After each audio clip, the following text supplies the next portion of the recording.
Selamat pagi teman-teman, seperti biasa sebelum kita melakukan aktivitas kita pada hari ini, mari kita renungan pagi. Sebelum kita renungan pagi, kita akan buka dulu renungan pagi ini dengan doa pembuka. Mari kita berdoa. Tuhan, kami memuji dan bersyukur kepadamu atas berkat yang telah kau berikan selama ini, sehingga kami masih bisa hidup untuk melayanimu ya Tuhan. Sekarang kami ingin renungannya Tuhan, kiranya firman yang kami dapatkan pada hari ini bisa berguna bagi kami di kehidupan sehari-hari. Dalam nama Tuhan Yesus, kami sudah berdoa dan mengucap syukur. Amin. Untuk ayat kita pada hari ini, kita ambil di Efesus pasal 5 ayat 8. Memang dahulu kamu adalah kegelapan, tetapi sekarang kamu adalah terang di dalam Tuhan. Sebab itu hiduplah sebagai anak-anak terang. Ya, tema renungan kita hari ini adalah hidup dalam terang. Ketika matahari sudah terbenam, mulailah kegelapan menyelimuti tempat kita tinggal. Maka kita membutuhkan yang namanya lampu. Salah satu penemuan dunia dengan teknologi pencahayaan di malam hari yang diciptakan oleh Thomas Alva Edison pada tahun 1879. Penemuan ini tercatat dalam sejarah dunia. Edison berhasil membuat dunia punya harapan supaya manusia itu bisa melakukan banyak hal dalam kegelapan malam.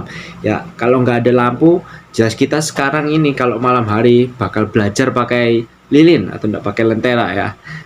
Di sini Paulus menggunakan metafora gelap dan terang juga untuk menjelaskan tentang posisi jemaat di Efesus sebelum mengenal dan sesudah mengenal Kristus ya. Gelap dalam gambaran ketiadaan cahaya artinya hidup jemaat di Efesus masih dalam kuasa gelap yang penuh dengan ketidakpastian. Ya, udah kayak kata mantan aja, tidak pasti. Terang adalah gambaran di mana Yesus berkuasa dan memberi harapan keselamatan di tengah ketidakpastian. Paulus mengingatkan supaya jemaat di Efesus tidak kembali lagi ke kehidupan lamanya seperti sebelum mengenal Kristus.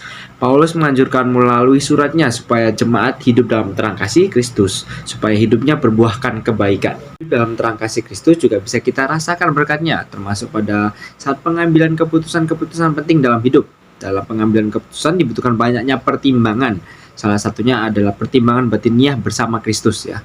Apa jadinya jika kita ini mengambil keputusan dengan tanpa adanya pertimbangan dari diri kita sendiri, tanpa adanya bantuan dari Kristus ya. Tentu saja kegagalan dan kehancuran akan menimpa kita. Dalam arti yang lain, kita masih hidup dalam kegelapan batiniah. Penting bagi kita untuk membangun kesatuan roh senantiasa dengannya supaya setiap keputusan yang kita ambil itu berbuahkan kebaikan dalam kehidupan, baik untuk kita sendiri ataupun untuk orang lain ya. Di dalam kehidupan kita, Tuhan Yesus mengajarkan agar kita hidup dalam terang, artinya adalah hidup dalam Kristus Yesus ya, di mana Yesus yang menjadi cahaya dalam terang itu. Salah satu sikap hidup dalam terang adalah hidup dalam kasih. Nah, ini kasih adalah suatu sikap yang sangat mendasar dalam kehidupan setiap manusia, bukan dalam kehidupan setiap manusia. Kasih juga merupakan dasar dari buah roh dan juga buah roh yang paling penting ya. Kasih itu bukan hanya sekedar menolong ataupun berbagi ya, tetapi kasih adalah bagaimana sikap iman kita.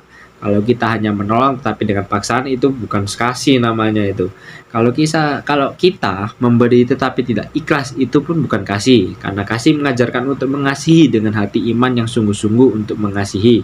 Hidup dalam kasih pun berarti hidup untuk rendah hati. Rendah hati berarti selalu bersyukur untuk apa yang kita terima, tidak mengeluh akan kesulitan-kesulitan hidup. Nah, ini nih, gak boleh ngeluh ya. Karena orang yang memiliki sikap menjadi terang yakin bahwa cahaya Tuhan mengisi hidupnya.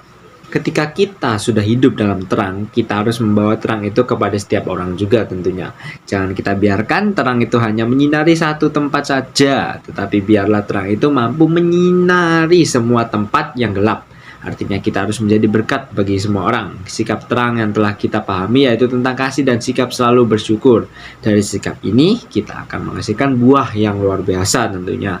Buah itulah yang harus kita bagikan dengan sukacita kepada orang lain. Sehingga setiap orang boleh hidup dalam terang yang berasal dari cahaya Tuhan Yesus. Bukan kita sendiri ya, yang membuat kehidupan penuh dengan sukacita di dalam Tuhan. Mari kita hidup menjadi terang dan membawa terang dalam dunia ini. Karena Tuhan ingin anak-anaknya itu hidup ya dalam terang. Tidak hidup lagi dalam kegelapan, melainkan hidup dalam terang Kristus Yesus. Sehingga kehidupan ini penuh dengan kedamaian dan memberikan hasil untuk kemuliaan Tuhan.